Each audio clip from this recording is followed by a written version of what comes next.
সত্যি বলছি, প্রথমবার বানিয়েছিলাম তো, তারপরেও একবারের জন্য বলতে পারবো না যে খারাপ হয়েছে। এত সুন্দর হয়েছিল মিষ্টিটা। শুধু যে গোলাপ জামুন বানিয়েছিলাম তা না, তার সাথেও রসগোল্লা বানিয়েছিলাম।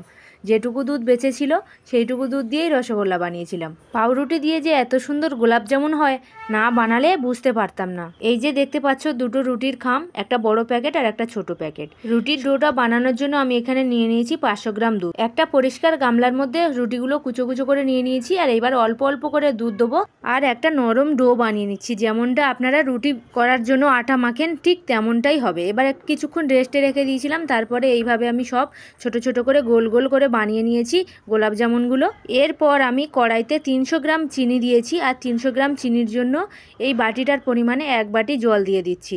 দিয়ে এবার এই চিনির শিরাটা ভালো করে আমি ফুটিয়ে নেব। এর সাথে দিয়ে দিলাম 2টো এলাচ। চিনির শিরাটা আমি ফুটিয়ে নামিয়ে নিয়েছি। এবার ওই কড়াইতে দিয়ে দিয়েছি পরিমাণ মতো তেল। এবার তেলের মধ্যে আমি ছোট ছোট গোলাপ জামুনগুলো ভেজে নেব। তেলের মধ্যে দিয়ে কিছুক্ষণ রাখার পর যখন দেখব একটুখানি লালচে ভাব হয়ে গেছে তলার দিকটা, একটু নাড়াচাড়া দিয়ে আবার উল্টে দেবো, যাতে সব দিকটা পরিমাণ মতো লাল লাল হয়ে ভাজা হয়ে যায়। ফাইনালি দেখো এইরকম একটা কালার চলে আসবে লাল মতো।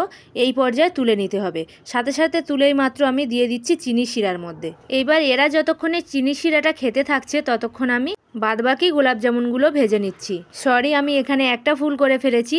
সবগুলো গোলাপ জামুন ভাজার পর যখন চিনি শিরার মধ্যে ডোবানো হয়ে গেছে, সেই ভিডিও স্ক্রিপ্টটা আমি নিতে ভুলে গেছি। তো যাই হোক, ওখান থেকে একটা গোলাপ জামুন তুলে আমি কেটে দেখাচ্ছি। এখনও ফাইনালি এরা চিনির শিরা খায়নি, তারপরেও আমি ভিডিও করার জন্য এখান থেকে একটা তুলে দেখাচ্ছি। কারণ আমার হঠাৎ করে একটা কাজ পড়ে গেছে, ফোন করেছিল, সেখানে আমাকে যেতেই হবে।